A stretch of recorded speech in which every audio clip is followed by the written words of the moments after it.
to thy people. Hear me! Oh, hear me! All pay heed! The Lord Jehovah, has given unto you these 10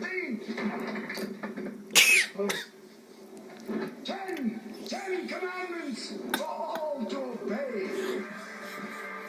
That was Mel Brooks with his take on the Old Testament in his comedy Treat the World Part 1.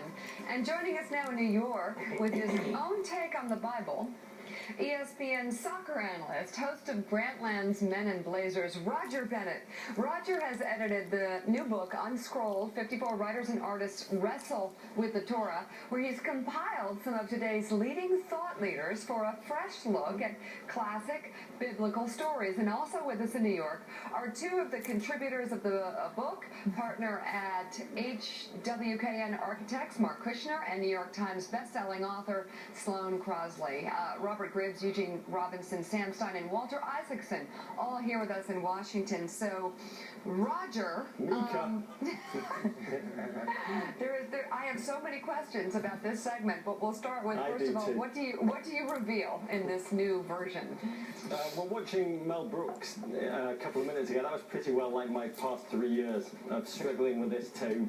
It began with the realization that, like many people who watch this show, I have strong feelings about the Bible, but I haven't actually read it while I was an adult, or haven't read it for a long, long time. And we're all in a room with Damon Lindelof, the gentleman who created Lost. He challenged us to read The Binding of Isaac from Genesis, which we did, and it became an incredible, reeling conversation about theology, meaning, value, ritual, good parenting, bad parenting.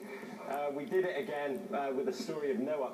And in the wake of it, we decided, why have just this conversation amongst ourselves? What if we could get loads of people to pick up the Bible, read it again, find their own meaning, their lack of meaning, wrestle with it? It's a very Jewish tradition. The Bible is read in 54 portions week after week. It starts actually this week, this Saturday.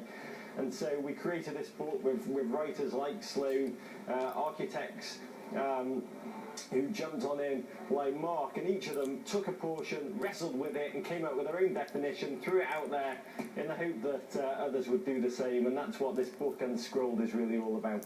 Gene, take it away. Roger, this is Gene Robinson. Hi, Gene.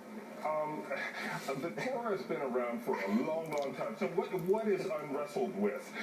What did you find that still needed to be wrestled to the ground? I think the joy of the Torah and the joy of this project, which I think is designed in our hearts and minds to add new members to the oldest book club in the world, is the Torah is the Torah. The Bible is the Bible. What changes is every generation picking it up, wrestling with it, and finding their own meaning, their own definition. And I think that's what makes the thing live. That's what makes the thing breathe. That's the beauty of the piece. And our hope, and I mean, Mark and Sloane have both picked up different sections. Sloane wrestled with Pharaoh in Egypt. Mark redesigned the tabernacle here in Bryant Park, New York City. So I think it's really, there's nothing new about the Torah. What is new about individuals who have read books like Siddhartha or Hermann Hesse or the Tibetan Book of the Dead and found meaning in them, but haven't picked up the first 5 books of the Bible. That's new. That's what we're trying to engage. We have a big website, unscrolled.org.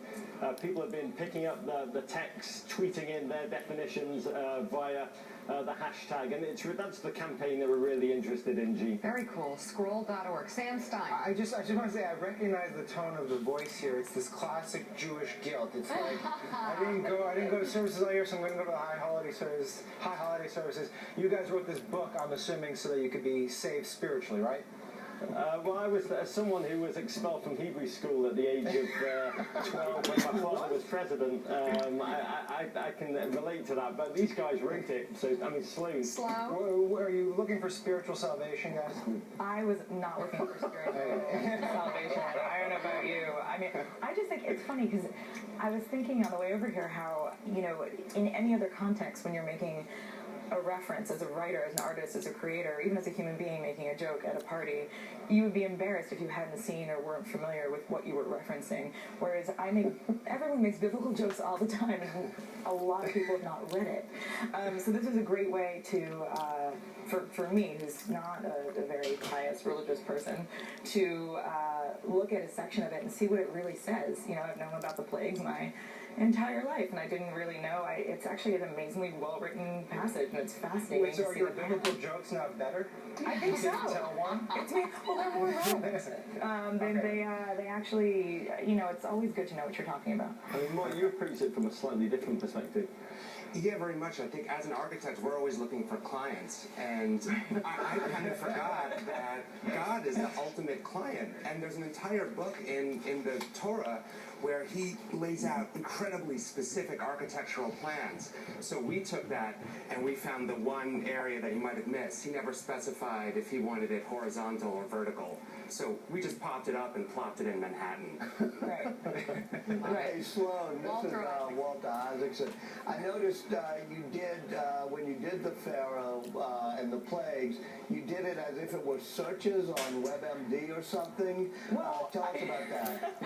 Well, I think that, you know, you do start, it humanizes it. To relook at the Bible, it humanizes it a little bit more. And not that you have, you know, just sympathy necessarily for Pharaoh, but I thought, all this stuff is happening to him. Why wouldn't he be on WebMD thinking, boils, what do I do? Boils, you know, locusts. And there's a section, grievous moraine. I wasn't even sure what that is. I had to Google it myself. It was really unpleasant. And then the whole thing ends with, you know, in the spirit of sort of my definition of wrestling was modernizing, that the whole thing ends with a sort of paperless post invite to a firstborn son's something. So, Mark, will people read this and then have their own wrestle with? I mean, or Convert you to Judaism, obviously. or they'll convert perhaps. What's the takeaway? Well, they should certainly hire me to design their synagogues. That should be That's their right. that should be their first takeaway. But I think for me, the chapter that we looked at is such an articulate and such a kind of arcane and confusing architectural plan for giving burnt offerings, which is something Jews haven't done for 2,000 years.